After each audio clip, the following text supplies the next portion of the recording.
सामीन मोहतरम, हमारी आज की नशिस्त भी गुज़श्ता से पेवस्ता है। अल्लाह के नबी सल्लल्लाहु अलैहि वसल्लम की सीरत के हवाले से आप अलैहिस्सलाम के ज़िंदगी के शब व रोज़ और माह व साल के हवाले से, नबूवत से पहले, फिर नबूवत के बाद और फिर हिजरत और हिजरत के बाद के वाक़यात को ज़िक्र करते हुए सन 6 हिजरी को हम जिक्र कर रहे थे। और अगर आपको याद हो तो अल्लाह के नबी अलैहिस्सलाम सन 6 हिजरी को एक ख्वाब देखते हैं। उस जगह, जिस जगह से आप अलैहिस्सलाम को निकाला गया था, दोबारा उसी जगह को फतह करके उसके अंदर दाखिल होने की नवीद और खुशखबरी आपको सुनाई जाती है और आपको बताया जाता है और आपको दिखाया जाता है कि आप दोबारा बैतुल्लाह में फातिह बनकर दाखिल हो रहे हैं। अल्लाह के नबी अलैहिस्सलाम अपना ये ख्वाब सहाबा को सुनाते हैं, उम्रे की तैयारी करते हैं, सहाबा में मनादी कराते हैं कि हम उम्रा करेंगे और सहाबा चौक दर चौक बाकी कबाइल भी आप अलैहिस्सलाम के साथ उम्रे की तैयारी करते हुए मदीना से निकलकर मक्का की जानब सफ़र गामज़न करते हैं। अल्लाह के नबी अलैहिस्सलाम को रस्ते में रोक लिया जाता है जिसका नाम हुदैबिया है। वहाँ पे एक बैत होती है जो हज़रत उस्मान रज़ियल्लाहु ताला अन्हु के बारे में की जाती है, जिसे बैत रिज़वान कहते हैं, जिसका हम जिक्र कर चुके हैं। अल्लाह के नबी अलैहिस्सलाम के साथ मुआहिदा होता है। ये मुआहिदे के नकात तकरीबन 10 के करीब हैं, जिनका जिक्र हम कर चुके हैं कि हम 10 साल तक जंग नहीं करेंगे, आप इस साल वापस चले जाएंगे, और दीगर शुरूत के साथ अल्लाह के नबी अलैहिस्सलाम सहाबा को हुक्म देते हैं यहीं पे इहराम खोल दें, अपने जानवरों को यहीं पे ज़बह करें और यहाँ से हम वापस चले जाते हैं। अल्लाह के नबी अलैहिस्सलाम की बात पर लब्बैक कहते हुए सहाबा वहाँ से वापस होना शुरू हो जाते हैं और अल्लाह के नबी अलैहिस्सलाम वहाँ से मदीना आ जाते हैं। इसके रास्ते के अंदर जितनी एक चीज़ें थीं वो अल्लाह की तौफीक के साथ जो हो सका हमने वो बयान किया। ये खुलासा सिर्फ़ और सिर्फ इसलिए कि आज की गुफ्तगू का जो ताल्लुक़ है वो इसी के तहत है, सन 6 हिजरी के साथ। तो मैंने कहा कि एक हिसाब से आप उसका खुलासा अपने जहन में ताज़ा करें। अल्लाह के नबी अलैहिस्सलाम इसी 6 हिजरी में मदीना दोबारा वापस आ जाते हैं। अब अल्लाह के नबी अलैहिस्सलाम के सामने दीन की तबलीग और उसकी तरवीज के लिए रुकावटें कम हो चुकी, क्योंकि सबसे बड़ी रुकावट मुशरिकीन मक्का है। अच्छा, मुशरिकीन मक्का के साथ आप अलैहिस्सलाम मुआहिदा कर चुके हैं कि आपका और हमारा जंगबंदी का ऐलान है, ना आप हमारे रास्ते में आएंगे ना हम आपके रास्ते में आएंगे, ना आप कोई रुकावट खड़ी करेंगे, ना आप किसी जंग का हिस्सा बनेंगे, ना आप किसी को उकसाएंगे। ये 10 साल तक हमारा मुआहिदा रहेगा। 10 साल के बाद हालात किस तरफ करवट लेते हैं वो हालात बताएंगे और हम देखेंगे। इसके अंदर इंतहाई सख्त शुरूत के साथ अल्लाह के नबी अलैहिस्सलाम रजामंदी का इजहार करते हुए वहाँ पे मुआहिदे पे दस्तखत करके वापस आ जाते हैं और अल्लाह के नबी अलैहिस्सलाम के सहाबा इज़्तिराब की इसी कैफियत में सिर्फ इस बात के पेश नज़र के अल्लाह के नबी अलैहिस्सलाम कोई भी काम वही के बगैर नहीं करते, लिहाजा रजामंदी का इजहार कर देते हैं। उसके अंदर एक शर्त यह भी थी कि मुशरिकीन के मक्का के अंदर से कोई इंसान अगर मुसलमान होके दोबारा मदीने की तरफ आ जाता है तो उसे लौटा दिया जाएगा। हाँ, अगर मुसलमानों की तरफ से कोई मुर्तद होके मुशरिकीन के साथ मिलना चाहता है तो मुशरिकीन उसे दोबारा वापस नहीं करेंगे। अल्लाह के नबी अलैहिस्सलाम ने सहाबा से ये बात वाज़े कर दी कि जो मेरा होगा, जो कलमा पढ़ लेगा और जिसके अंदर खैर मौजूद होगी और अल्लाह ताला ने उसे दीन की समझ दे दी, तो ऐसा इंसान कभी मुशरिकीन के साथ नहीं मिलेगा। और अगर कोई ऐसा इंसान जो कलमा पढ़ने के बाद दोबारा मुर्तद हो जाता है तो ये जान लें कि उसके अंदर खैर ही मौजूद नहीं थी, लिहाजा वो हमारा है ही नहीं था। तो अल्लाह ताला ने वो गंदगी और गलाजत हमसे दूर कर दी, लिहाजा परेशानी की बात नहीं। रहा मामला वहाँ से मुसलमान हो के मेरे पास आने का, तो अल्लाह ताला ऐसे इंसानों के बारे में ज़रूर कोई रास्ता निकालेगा। और अल्लाह ताला ने वहाँ पे अबू जंदल को, जो सुहैल का बेटा था उसको वहीं पे वापस कर दिया जहाँ पे ये मुआहिदा लिखा जा रहा था। इसके बाद अल्लाह के नबी अलैहिस्सलाम जब मदीने पहुँचते हैं, यहाँ पे एक अबू बसीर नामी बंदा पहुँचता है जो कि गुलाम है, और ये बेड़ियों में जकड़ा हुआ जब मदीने के अंदर दाखिल होता है तो इसके पीछे पीछे मक्के के वो लोग भी आन पहुँचते हैं जो मुआहिदे की पासदारी करने का आप अलैहिस्सलाम को कहते हैं, और फरमाते हैं कि ये जो मुआहिदा आपने लिखा था उसके अंदर ये शर्त मौजूद थी कि जो भी मक्का से काफिरों के अंदर से मुसलमान होकर मदीने आएगा आप उसे वापस लौटाएंगे। लिहाजा ये अबू बसीर वहां से मुसलमान होकर ये मक्का की सरहद को तोड़कर आपके पास आन पहुंचा है, लिहाजा मुआहिदे की पासदारी करते हुए आप इसे वापस कर दें। अल्लाह के नबी अलैहिस्सलाम मुआहिदे की पासदारी करते हुए और उस शिक की पासदारी करते हुए जो अल्लाह के नबी अलैहिस्सलाम के सामने लिखी गई कि कोई भी मुशरिकों में से कोई भी बंदा अगर मदीने की तरफ सफर करेगा और मुसलमान होगा तो उसे मुसलमान वापस कर देंगे। लिहाजा अबू बसीर से कहा जाता है कि आप यहाँ से वापस चले जाएं। अबू बसीर काफ़ी वावेला करते और कहते हैं कि अल्लाह के नबी अलैहिस्सलाम, क्या आप मुझे दोबारा उसी दुश्मनों की चक्की में फेंकना चाहते हैं और दोबारा मुझे आजमाइश के अंदर और फितनों के अंदर धकेलना चाहते हैं, जबकि मैं वहाँ से निकल आया, अल्लाह ने मेरे लिए रास्ता बनाया। लिहाजा अल्लाह के नबी अलैहिस्सलाम फरमाते हैं, अबू बसीर अगर अल्लाह ने तब रास्ता बनाया था तो अल्लाह दोबारा रास्ते पैदा करेगा, लिहाजा हमें अहद की पासदारी करने का हुक्म दिया गया है, लिहाजा हम अहद की पासदारी करेंगे। लिहाजा अबू बसीर इस बात पर राजी हो जाते हैं और दोबारा उसी चक्की में जाने के लिए तैयार हो जाते हैं, सिर्फ और सिर्फ इसलिए कि अल्लाह के नबी अलैहिस्सलाम का हुक्म। लिहाजा आप अलैहिस्सलाम का हुक्म है और दीन की खातिर अगर मजीद दुश्मनी और मजीद परेशानी और मजीद मसाइब अगर बर्दाश्त करना मेरी किस्मत में मौजूद है, और अगर अल्लाह को यही पसंद है कि मेरा खून अभी तक इस्लाम को चाहिए और अभी तक इस्लाम को चाहिए कि मैं तकलीफ में रहूं, और अगर अल्लाह ताला अभी तक राजी है कि मुझे मजीद जख्म पहुंचाए जाएं, और अगर अल्लाह ताला इसी में राजी है कि अभी मुझे मजीद इस चक्की से गुजरना है और इस आग और खून के दरिया से गुजर के वापस आना है, तो मैं इस बात के लिए तैयार हूँ, क्योंकि अल्लाह और उसके रसूल अगर इस बात पर राजी हैं तो मेरी बात का कोई अहमियत और कोई कदर कीमत नहीं। लिहाजा अबू बसीर वहाँ से उन्हीं लोगों के साथ वापस आते हैं। अभी मदीना की हुदूद से ये बाहर निकलते हैं कि अबू बसीर थोड़ी देर के लिए इनके साथ वाले दो लोग जो मक्का से आए थे इनको साथ लेने के लिए, वो थोड़ी देर के लिए सस्ताते हैं और बैठते हैं और एक दूसरे से बातें शातें करने लग जाते हैं। वो बेड़ियों में जकड़े हुए ये आपस में बातचीत करते हैं और एक दूसरे के साथ बातें करते हुए जंगों की बातें होने लगती हैं और एक दूसरे से अपनी जंगी जौहर दिखाने की बातें करते हैं। अबू बसीर एक इंसान को कहता है कि आपकी तलवार इंतहाई शानदार है। हाँ जी, ये तलवार बहुत शानदार है और इससे मैंने बड़े दुश्मनों के गले काटे, लिहाजा इसने मेरी बड़ी जंगों में मेरा साथ दिया है, लिहाजा ये बड़ी शानदार तलवार है। अबू बसीर कहते हैं अगर हो सके तो मैं इसे देखना चाहता हूँ। वो तलवार थमाता है, अबू बसीर झट से हमला करके उसे कत्ल कर देते हैं। एक को कत्ल करते हैं, दूसरा भागता हुआ मदीने की तरफ चला जाता है और ये जैसे ही मदीने के अंदर दाखिल होता है अल्लाह के नबी अलैहिस्सलाम इसको देखते हैं और फरमाते हैं इसने कोई इंतहाई भयानक मंजर देखा है, क्योंकि इसकी शक्ल बता रही है कि ये इंतहाई डरा हुआ है। या कि अल्लाह के नबी अलैहिस्सलाम को फरमाता है कि अल्लाह के नबी, वो तो अबू बसीर ने एक इंसान को कत्ल कर दिया, मेरे साथ का जो साथी था, और मुझे भी कत्ल करने लगा था, मैं तो आपके पास भागा। ये अभी बात कर रहा है कि पीछे से अबू बसीर भागते हुए कह अल्लाह के नबी अलैहिस्सलाम, आपने अहद पूरा किया, आपका वादा पूरा हुआ, आपने जो अहद किया था, जो शिक थी, जो मुआहिदा था, उसकी पासदारी की, मुझे वापस भेज दिया। रहा मेरा मामला, ये जो मैंने इसको कत्ल किया है और इसको कत्ल करने के दर पे हूं, आपने तो वापस भेजा था, ये अल्लाह ने मेरे लिए रास्ता निकाला।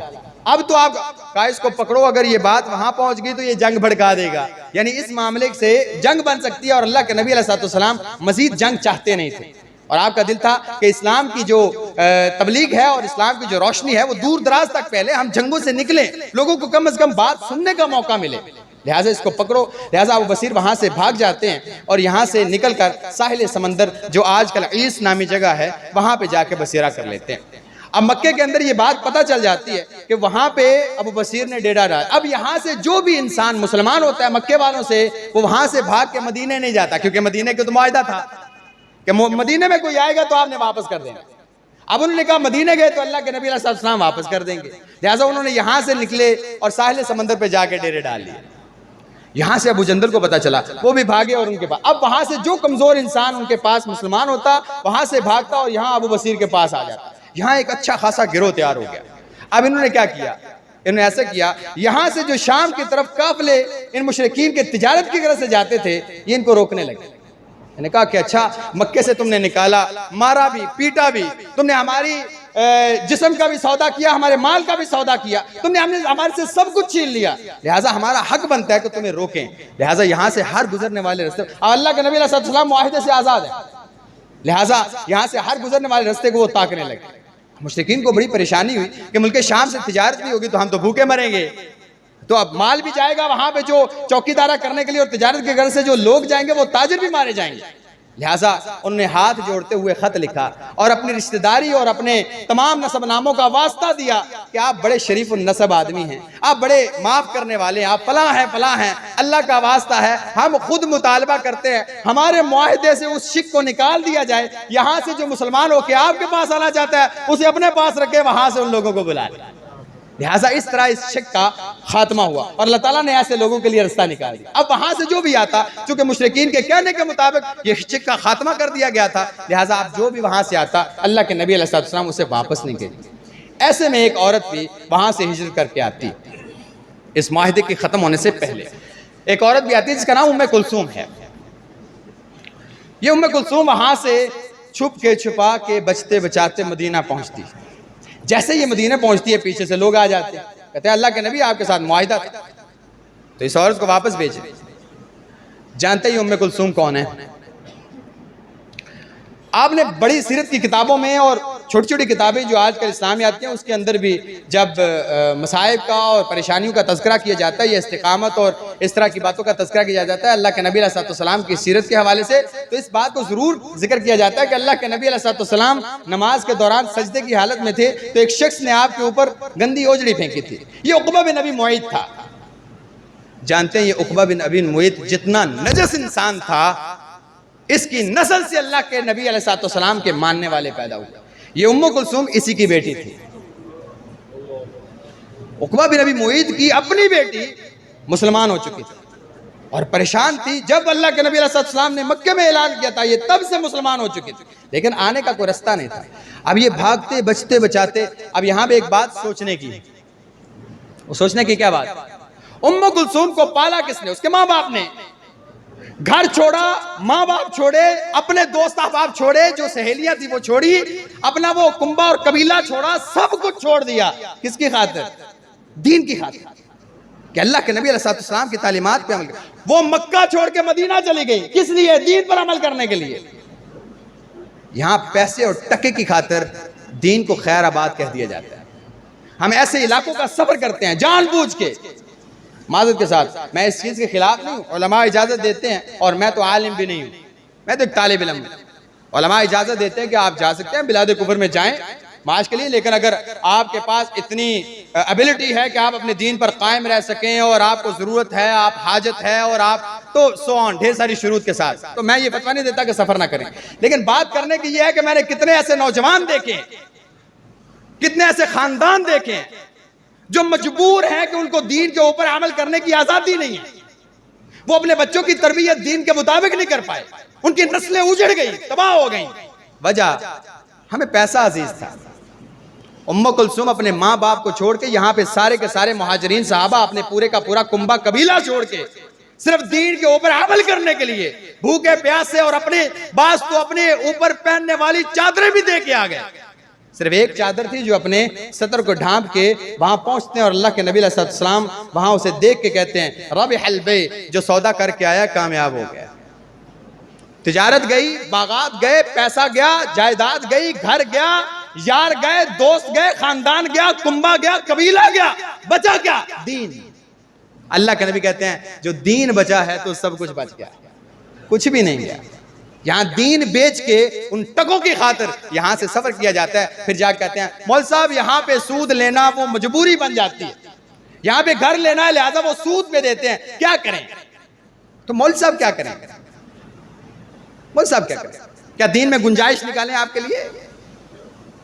रोटी का जिम्मा अल्लाह ने लिया है। अल्लाह के नबी अलैहिस्सलाम ने सच कहा था और आपकी बात हर एक सच है।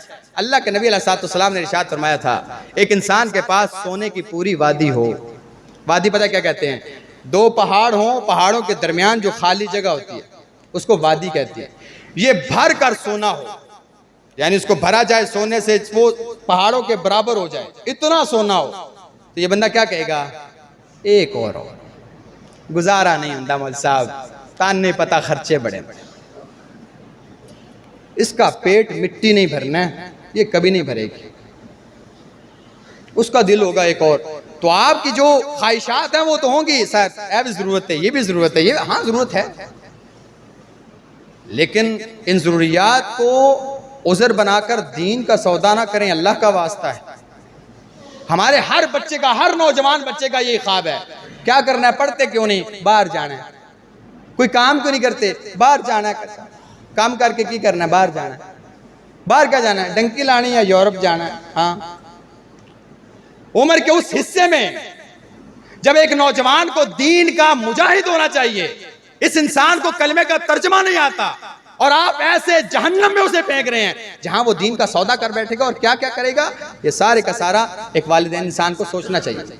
ये घर बार छोड़ के, जायदाद कुंबा कबीला छोड़ के, सब कुछ छोड़ के दीन की खातिर सफर करके, और कितना सफर है, जो गए हैं 450 पौने 500 किलोमीटर का सफर है और ऊंटों के जरिए सफर करके सब कुछ छोड़ के मदीने, अल्लाह के नबी दीन बचा के आया हूं का, सब कुछ बच गया।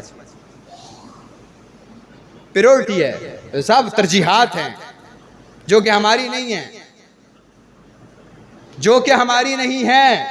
तालीम से लेके तरबियत तक, माज से लेके मैशत तक, हर एक चीज में अगर इस्लाम को देखा है तो सबसे नीचे देखा है, सबसे आखिर पे देखा है।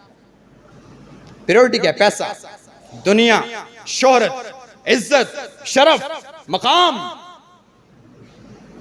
दीन कहां है, शरीयत कहां है? वमा खलक़तुल जिन्न वल इंसा इल्ला लियअबुदून, वो जो आपके पैदा करने की इल्लत और वजह और सबब था वो क्या है? जानवर भी पैदा होते हैं, भूखा को नहीं मरता, खाते हैं। हज़रत उमर रज़ियल्लाहु अन्हु फरमाते थे, अल्लाह के नबी अलैहि सलाम फरमाया, तुम अगर अल्लाह पर ऐसा तवक्कुल करो जैसे तवक्कुल करने का हक होता है, वो तुम्हें ऐसे रोजे दे जैसे परिंदों को देता है। खाली पेट जाते हैं, वापस आते हैं तो पेट भरे होते हैं। तवक्कुल तो करो। रहा मामला पैसे का, वो तेरा पेट मिट्टी भरेगी, वो ऐसे नहीं होता, वो नहीं पूरा पड़ता। पैसा कमाएं। सहाबा ने ऐसी ऐसी तिजारत की है कि उनके मरने के बाद, उनके वफात के बाद, उनके सोनों को जब काटा गया तो काटने वालों के हाथ जख्मी हो गए, इतना सोना था। तिजारत करें, लेकिन बच्चे को ये तो सिखाएं कि बेटा तिजारत के दौरान हलाल और हराम की तमीज कैसे करते हैं। लेकिन बच्चा यहां से जाए और जिस दुकान पे उसने काम करना है वहां पे उसे मांगने वाला कहे शराब दे, और यही ला इलाहा इल्लल्लाह मोहम्मद रसूलुल्लाह पढ़ने वाला पैसे की खातिर शराब बेचता फिरे, तो ऐसी कमाई को क्या करना है आपने? इससे बेहतर वो मजदूर आदमी है जो भट्टे पे ईंटें डालता है लेकिन हलाल की खाता है। आग है। अल्लाह के नबी अलैहि सलाम ने फरमाया था, ऐसा जिस्म जो सिर्फ हराम की कमाई पर पला हो वो इसी काबिल है कि वो जहन्नम की आग में जले। वो पल इसलिए रहा है कि वो जहन्नम का ईंधन बने, वो इसी काबिल। क्या करना है उसको? बच्चों के जहन से ये निकालें, मौत बड़ी आम हुई पड़ी है भाई। रोज आप देखते हैं स्टेटस पे आज फलां मर गया है, फेसबुक खोलते हैं तो मरने की खबरें, रोज ऐलान होते हैं मरने की खबरें। मौत बड़ी सस्ती होगी। और अल्लाह के नबी अलैहि सलाम ने इरशाद फरमाया था, ये मौत, अचानक मौत का आम हो जाना कुर्बे क़यामत की अलामत। तो बच्चों को कोई सेंस दे के जाएं, कोई तालीम दे के जाएं कि बेटा मरना भी कोई चीज होती है, एक हिसाब का दिन भी है। बेटा आपके अंदर वो चीजें नजर नहीं आती जिसके लिए मुझे आपका मसूल बनाया गया। मुझे भी पूछा जाएगा कि बच्चे को क्या दिया, तो पुत्र वो चीज़ा तो तेरे दिस दिया नहीं, ये नो तू ही मेरा गिरबान पकड़े और कहे हाँ बाजी मेरा तो कुछ भी नहीं, इससे पूछो मुझे कुछ नहीं दिया, सिर्फ सबज बाग दिखाए कि पुत्र सारा कुछ बेच के तीन बार गलना फिर मैंने उत्थे बुलाई तो चल मौज करांगे। ला हौला वला कुव्वत। तो दीन कहाँ गया भाई? आपकी पैदाइश का मकसद कहाँ गया? वो जी वो देखेंगे ना, जुमा पढ़ते हैं ना कभी कभी, वहां मुसलमानों की मस्जिद ही नहीं है, कभी घर में पढ़ लेते हैं, कभी कहीं सफर करके जुमा पढ़ लेते हैं। अच्छा पाउंड तो कमाते हैं ना आप, डॉलर तो कमाते हैं ना, वो तो ठीक है ना, तो सही है। अगर आपने दीन के बदले पैसा खरीदा है ठीक है, ये आपकी अपनी सोच। यहाँ उम्मु कुलसूम उक़बा बिन अबी मुईत की बेटी अल्लाह के नबी अलैहिस्सलाम के पास पहुंचती है और ये लेने वाले साथ आ जाते हैं, कहते हैं अल्लाह के नबी आपके पास वो उक़बा बिन अबी मुईत की बेटी आई है, हम उनके दोनों भाई हैं, इसको वापस भेजें। अल्लाह के नबी अलैहिस्सलाम ने इरशाद फरमाया इसको वापस नहीं किया जाएगा। कहाँ मुआहिदा लिखा गया है? ये शिक क्या मौजूद है? कहा शिक पढ़ो तो सही। तुमने कहा था अगर कोई बंदा हम में से वापस जाएगा उसे वापस किया जाएगा, तो तुमने राजुल के अल्फाज लिखे हैं जिसका मतलब है मर्द, वहां पे औरतों का जिक्र नहीं किया गया, लिहाजा ये औरत है, तो औरतें इस मुआहदे से मुस्तस्ना हैं। और जैसे ही आप सल्लल्लाहु अलैहि वसल्लम ने ये फैसला किया, अल्लाह ताला ने कुरान भी नाज़िल किया कि कोई भी औरतें अगर वहां से मोमिन होके तुम्हारे पास आ जाती हैं और तुम्हें यकीन हो जाता है कि ये वाकई मोमिना हैं, उन्हें वापस ना करना, उन्हें दोबारा इम्तिहान में ना डालना। बड़ी चूर होके वहां से निकली, बड़ी परेशान होके निकली। ये सिन पे नाजुक है, उस जैसी नहीं है कि मर्दों की तरह ये मुसाइब और परेशानियों को बर्दाश्त कर सके। लिहाजा यहाँ औरतों के हुकूक का ख्याल रखा गया, यहाँ औरतों का ख्याल रखा गया कि इतने मसाइब ये बर्दाश्त नहीं, अगर कोई कामयाब हो जाता है उसे फिर वापस रखना, इधर दोबारा काफरों के नरके में ना भेजना। लिहाजा अल्लाह के नबी अलैहिस्सलाम ने इसको भेजने से मना कर दिया। सन 6 हिजरी में ही इसी दौरानिये में अल्लाह के नबी अलैहिस्सलाम के ऊपर जिहार के अहकामात नाज़िल हुए। जिहार ज़ाहिर से है यानी पीट करना। ज़माना जाहिलियत में एक जिहार का मामला लिया जाता था तलाक के माने, कि एक मर्द जब अपनी औरत को कहता कि तू मुझ पर ऐसे है जैसे मेरी माँ है, यानी ऐसे हराम है जैसे मेरी माँ हराम है। लिहाजा जाहिलियत में मुशरिकीन लोग इसको तलाक कंसीडर करते थे, तलाक समझते थे। जब किसी औरत को तलाक देना चाहते थे तो वो कहते थे कि तू मेरे ऊपर ऐसे हराम है जैसे मेरी माँ हराम। इसको जिहार कहते हैं। अपनी माँ, अपनी बीवी को माँ या बहन कह देना। अल्लाह के नबी अलैहिस्सलाम तशरीफ फरमा है अम्मी आयशा रज़ियल्लाहु अन्हा के हुजरे में। अम्मी आयशा एक कोने में बैठी, एक औरत आती है खौला बिन्त सालबा रज़ियल्लाहु तआला अन्हा। ये खुद बयान करती है कि अल्लाह के नबी अलैहिस्सलाम मेरा खामद है औस बिन सामित, उबादा बिन सामित के भाई। तो हुआ ये कि वो घर आए, किसी बात पे तलक कलामी हुई तो उन्होंने मुझसे जिहार कर लिया, यानी तलाक दे दी। तलाक दे देने के बाद थोड़ी देर बाहर गए, दोबारा वापस आए तो वो तलाक वाला मामला, तो अब गुस्सा तो ठंडा हो गया, जैसे हमारे नौजवानों का मामला है कि 1 मिनट में पारा हाई होता है और अल्लाह की हुदूद को पामाल करके उनको चाक चाक करके फिर भागते हैं। वो जो गलती हो गई है, तो कहते हैं दोबारा उसने मुझसे मुबाशरत की कोशिश की, मैंने उसे रोक दिया। उसने मेरे साथ जबरदस्ती की, मैंने उसे झट से पीछे किया, बाहर निकली, अपनी हमसाई से एक चादर ली, उससे पूरा हिजाब और निकाब किया और अल्लाह के नबी अलैहिस्सलाम की अदालत में आ गया। कहा या रसूलल्लाह सल्लल्लाहु अलैहि वसल्लम, एक मर्द जब अपनी बीवी को माँ या बहन कह देता है और फिर कह देने के बाद मेरा खामन दोबारा मेरे साथ जबरदस्ती करना चाहता था, लिहाजा मैंने उसे रोक दिया है, जब तक मैं आपसे फतवा ना ले लूं तब तक मैं उसे करीब नहीं आने दूं। अल्लाह के नबी अलैहिस्सलाम सर झुकाए बैठे और खौला कहती है मैं अभी वहीं पर यह सवाल करके मौजूद थी, इससे पहले कि मैं वहां से उठती अल्लाह ताला ने वही नाज़िल कर, क़द समिअ अल्लाहु क़ौलती तुजादिलुका फ़ी ज़ौजिहा व तश्तकी इलल्लाह वल्लाहु यस्मअु तहावुरकुमा। अल्लाह ने उनका शिकवा सुन लिया। वो जो औरत तेरे पास आई है ना अपने खामद का शिकवा लेके, उनका हिवार और उनकी बातचीत जो हुई और तेरे साथ जो बातचीत हुई, अल्लाह ने सारी बातें सुन ली हैं, क्योंकि अल्लाह ताला सुनने वाला है। अल्लाह के नबी अलैहिस्सलाम का ऊपर फौरन उनके बारे में वही नाज़िल हुई। अल्लाह ताला ने ज़िहार के अहकामात नाज़िल किए और कहा भाई देखो, अपने चचा के बेटे के बारे में, अपने खामद के बारे में थोड़ा सा नरमी से काम लो, जज्बाती हो जाता है बंदा। कहा मुझे फतवा दे। अल्लाह ने अहकामात नाज़िल किए कि जब कोई ज़िहार कर लेता है तो वो तलाक नहीं होती। जब कोई किसी को माँ बहन कर लेता है तो वो तलाक नहीं होती। हाँ, अब उसको कफारा क्या करना है, या तो वो क्या करे, एक गर्दन आजाद करे, गुलाम है तो गुलाम आजाद करे इसके बदले में, ये उसकी सजा है। नंबर 2 महीने मुतवाली रोजे रखे। नंबर 3 नहीं तो 60 मिस्कीनों को खाना खिला दे। कहा जी आप उसे कहीं जाके गर्दन आजाद करे। कहा मिस्कीन आदमी। इससे पहले कि ये वकालत करती, यहां पे एक बात है जो आप लोगों के लिए, हमें ना जाती तौर पे मैं कहता हूं, चूंकि मैं भी एक मर्द हूं, हमें कई एक बातों में ना बहुत ज्यादा शौक भी होता है, ज़ौक भी होता है, और कई एक बातें बहुत याद रह जाने वाली होती है। उसका ताल्लुक मर्दों के या खामद के हुकूक के साथ होता है। अल्लाह के नबी अलैहिस्सलाम ने भी यहां पे खामद की साइड ली, लेकिन जो बात खौला ने की ना, खौला की बात की साइड अल्लाह ताला ले गए। अल्लाह के नबी अलैहिस्सलाम को जब ये बात सुनाई, कहा वापस जाओ, अल्लाह से डरो, बुढ़ा आदमी है तो जाने दो, जज्बात हो जाते हैं। खौला ने कहा अल्लाह के नबी अलैहिस्सलाम, ये औस अकल शबाबी, नौजवान थी, खूबसूरत थी, ये बंदा मेरी नौजवानी और खूबसूरती खा गया। यानी जब नौजवान थी, खूबसूरत थी तो मेरे पास रहता रहा, मेरे साथ सारे जज्बात, एहसासात और सारा कुछ करता रहा। वह नसरतु लहू बदरी, मैंने अपना पेट चाक करके अपने सारे हुस्न को खाक में मिला दिया, इसके लिए औलाद को जन्म दिया। अब जब बूढ़ी हो गई हो तो मेरे साथ ये जुदाई की बातें करते हैं और कहता है कि यहां से निकल जाओ, तो मेरे ऊपर हराम है, तो ये इंसाफ की बात है? आप अभी भी मुझे कह रहे हैं अल्लाह से डरो जाके, कि मैंने अपना सारा जवानी और सारी खूबसूरती इसके ऊपर कुर्बान कर दी। जब खूबसूरत थी, नौजवान थी, तब ये भाग भाग के आया करते थे और सारी मीठी मीठी बातें और प्यारी बातें और सारा रोमांस इनका जागता था। आप जब बूढ़ी हो गई हो, औलाद भी जवान हो गई है, मेरे जिस्म का वो हुस्न भी नहीं रहा, मेरे चेहरे पे झुर्रियां पड़ गई, मेरे बाल सफेद हो गए, हुस्न जाता रहा, अब मुझे कहता है दफा हो जाओ यहां से। लेकिन अभी ये क्या बात हुई?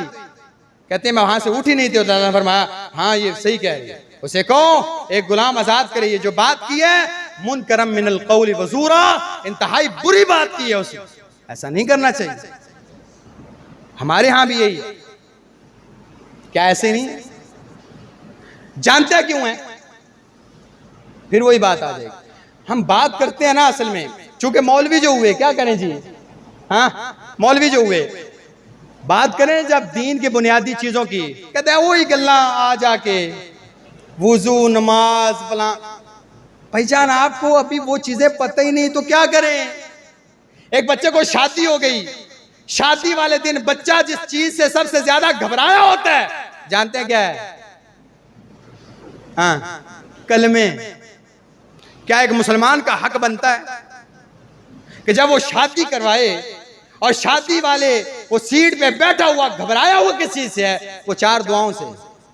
क्यों जी? आती कोई नहीं, ला हौला वला कुव्वता इल्ला बिल्लाह। मुसलमान हो, नौजवान हो, बालिग हो, शादी के काबिल हो, 4 दुआएं नहीं आती तुम्हें, घबरा रहे हो कि मौलवी साहब कलमे सुनेंगे या मौलवी साहब को 5000 रुपया दे, मौलवी साहब आप पे ही पढ़ छड़िया जे, मैंने पढ़ने दी भी लोड़ नहीं। किस किस चीज को पीटे हम? तो ये किसकी जिम्मेदारी है? ये उस बाबे की जिम्मेदारी है जो बाहर कंजर खाने पे पैसे लगा रहा है, जिसके सारे का सारा तरजीहात 2, 4, 5, 7, 10 लाख वलीमे पे या उसकी शुरलाइयों पे तो है, 1 टके की तवज्जो उसके दीन की तालीम पर नहीं दी। कौन रोए? ये इसे पता होना चाहिए था, बेटा 5 साल बाद आपकी शादी करनी है। अल्लाह के नबी अलैहिस्सलाम ने इज़्दिवाजी मामलात में जितनी रहनुमाई की है सारी तुझे पता होनी चाहिए। निकाह के मामलात, तलाक के मामलात, मुआशरत के मामलात, मुबाशरत के मामलात, इज़्दिवाजी जिंदगी, सारे के सारे तुझे पता होने चाहिए। जिस दिन तुझे सारे पता हो गए अहादीस और सीरत की रूह से, उस दिन तेरी शादी कर। नहीं, कभी नहीं पूछा, ना कभी जाना। और यही नौबत आती है, तलाक तलाक तलाक तलाक, दफा हो जाओ। वो गन उसके सर पे रख के उससे काम लिया जाता है। क्यों? जानवर है, इंसान है। और फिर वो तलाक के अल्फाज निकालने के 3 मिनट बाद होश आती है। ये क्या? हाँ, फिर मौलवी साहब के पास आते हैं और मौलवी साहब यहाँ पे तलाक के मसाइल डिस्कस करें ना, तो यहाँ से आधी जनता कहती है और जे निकाह ते तलाक दे मसाइल। हाँ जी, आपके 80% जाके केस देख ले तलाक के हैं। वजह, बच्चों को दीन का पता ही नहीं है, बच्चों को पता ही नहीं कि अल्लाह के नबी सल्लल्लाहु अलैहि वसल्लम की इज़्दिवाजी जिंदगी किस तरह की थी। और हमारे यहाँ आजकल यही आवा है, ऐसे लोग जो अपनी बीवियों की जवानी खा चुके, बच्चे जवान हो चुके, अब उनसे सीधे मुंह बात नहीं करते। क्यों? उसका हुस्न तेरे लिए था, आपके पीछे हुस्न जाया किया, आपके पीछे जिस्म का सत्यानाश किया, तेरे बच्चों को पालने के पीछे अपनी सारी सलाहियतें सल्ब कर दी गई। आज उससे सीधे मुंह बात नहीं करते हो, क्यों? खूबसूरत नहीं लगती? फिर आंखों की हिफाजत करो, इधर उधर झांकोगे तो और कहीं हर कुत्ता बिल्ला खंजीर तुझे उससे ज्यादा खूबसूरत नजर आएगा। जब जहन में खुबस और जहन में गंदगी भरी होगी तो यही मामला होगा। लिहाजा अल्लाह का वास्ता है, इनके बारे में अल्लाह से डरें, अल्लाह से डरें। यहां पे एक बात पे तबसरा अम्मी आयशा ने किया रज़ी अल्लाह तआला। अल्लाह ताला ने जब ये वही नाज़िल की ना, काजी उसे कहें गर्दन आजाद करे, कहा गरीब आदमी फुकरा, एक गर्दन के क्या पैसे उसके पास, एक गुलाम नहीं है, जिंदगी गुजार दी उसके साथ। जिस दिन कहा कमाने को नहीं लाया, पैसा नहीं है, भूख के उसके साथ भूखा रह के फाके गुजारे। मैंने कहा चलो उसे को 2 महीने रोजा रख ले। अब वकालत कौन कर रही है? बीवी। केस भी लेके आई है, फिर बीवी इसी तरह की होती है। कहा अल्लाह के नबी उधर ताकत कोई नहीं है, बापा हो गया 2 महीने रोजे कहाँ रखे। कहा फिर तीसरी बात यह है, उसे को 60 मिस्किनों को खाना खिलाए। कहा रसूलल्लाह फकीर आदमी कहां से 60 मिस्किनों को खाना खिलाएगा, हमें बड़ी मुश्किल से मिलता है, कभी कभी मिलता है। कहा अच्छा ऐसे करो, मैं कुछ खजूरें तुम्हें दे दूंगा जिससे तुम्हारी थोड़ी मदद हो जाएगी। साथ ही खौला बोलती हैं अल्लाह के नबी कुछ आप करें, कुछ मैं मजदूरी करके अपने खामद की मदद करती हूँ, लिहाजा उसकी 60 मिस्किनों का खाना मैं पूरा करवाती हूँ। कहा ठीक है जाओ। अम्मी आयशा ने सारी बातें जब सुनी ना, अल्लाह के नबी अलैहिस्सलाम ने जब ये आयात तिलावत की, क़द समिअ अल्लाहु क़ौल लती तुजादिलुका फ़ी ज़ौजिहा, अम्मी आयशा कहती हैं अल्हम्दुलिल्लाह, सब तारीफें उस अल्लाह के लिए हैं जिसकी शान ये है कि वो हर चीज की आवाजों को सुनता है। अम्मी आयशा कहती है अल्लाह की कसम, घर में बैठे हुए दीवार के एक कोने में मैं बैठी हुई थी, जब एक औरत अपने खामद का शिकवा अल्लाह के नबी से कर रही थी, अल्लाह की कसम वो आवाजें मुझे नहीं आई, अल्लाह ने 7 आसमानों के ऊपर सुन ली। यानी मुझे वो बात नहीं पता चली कि क्या बात हो रही है, अल्लाह ने 7 आसमानों के ऊपर सुन ली और फैसला भी नाज़िल कर दिया। पाक है वो जात जिसकी सबात इतनी तेज है। लिहाजा एक इंसान को दीन की तालीमात वो जरूरी होनी चाहिए। कुल को लिहाजा अस्तगफिरुल्लाह ली व लकुम व लिसाइरिल मुस्लिमीन मिन कुल्लि ज़ंबिन फस्तगफिरूहु इन्नहु गफूरुर रहीम।